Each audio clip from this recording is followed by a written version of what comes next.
నేడు తెలంగాణ అసెంబ్లీలో నీటిపారుదల రంగంపై శ్వేతపత్రం విడుదల చేసే అవకాశం ఉన్నట్లు తెలుస్తుంది. నీటిపారుదలపై శ్వేతపత్రం విడుదల చేస్తామని సర్కార్ కొద్ది కాలంగా చెబుతోంది.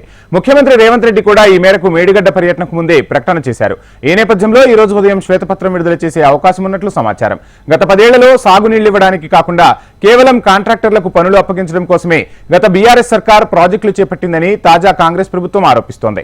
ఈ అంశాలతో పాటు కాళేశ్వరం ఎత్తిపోతల పథకంలోని మేడిగడ్డ, అన్నారం, సుందిళ్ల బ్యారేజీల నిర్మాణం, కేఆర్ఎంబీకి కృష్ణా ప్రాజెక్టుల అప్పగింత అంశాన్ని సైతం శ్వేతపత్రంలో పొందుపరుస్తున్నట్లు తెలుస్తోంది.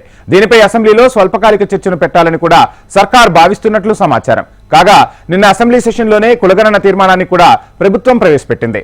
దీనికి ఏకగ్రీవ ఆమోదం లభించింది.